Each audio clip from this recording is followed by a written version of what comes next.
Most parents are familiar with kids throwing a tantrum and screaming, "I didn't ask to be born." Well, like America, India has an entire political movement built around the way that children act when they're having a tantrum. Here it's called the resistance, but in India it's called the anti-natalist movement. Hey, give them credit. Theirs sounds classier, to be honest with you, but not their purpose. You see, they believe that having children is morally wrong and it puts a strain on our environment. And they believe forcing children to be born without consent is like slavery or kidnapping. Now, I wonder if they'd really rather stay in the womb.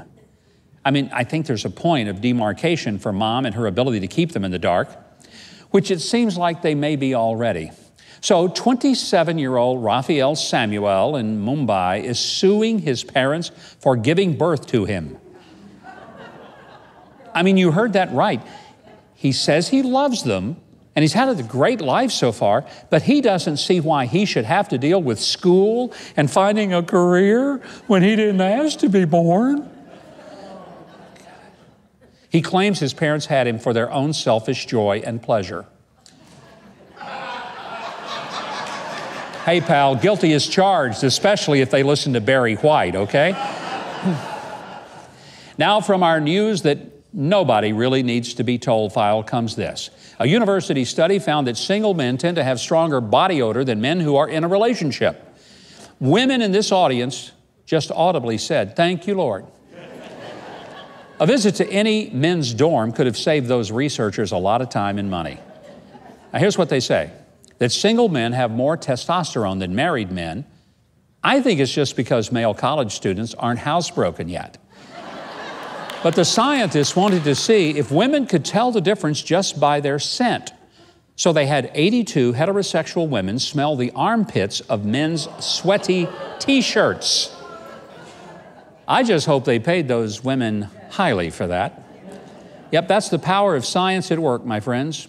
Those poor 82 ladies did rank the smell of single men as slightly stronger than married men.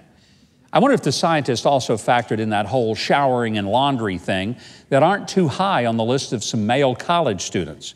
Oh, by the way, in a side discovery, the 82 women did say that the T-shirts of divorced men smelled broke and needy. I wonder if taxpayers even funded this ridiculous study. Who knows? We probably did. Now, it's said that fireworks were invented in China, but I wonder if this is how. There was a boy in CHIFENG City, China. He was playing with some firecrackers. Oh, young men and their love of fire. When he dropped one of the firecrackers into a manhole cover, the sparks hit the trapped methane gas in the sewer below, setting off an explosion that ripped the sidewalk apart and damaged 3 cars. Luckily, nobody was injured. And in this case, the methane gas was not silent, but deadly. Instead, he who smelt it felt it. That's how it happened. By the way, people suffer explosive gas attacks all over the world. I mean, it can happen in Chicago, Italy, and certainly among bean and hard-boiled egg lovers. So the lesson is this. Whatever you do, always keep firecrackers far away from your gas. It just works better. Well, like a big firecracker with a short fuse, we are out of time, but always remember that we read the news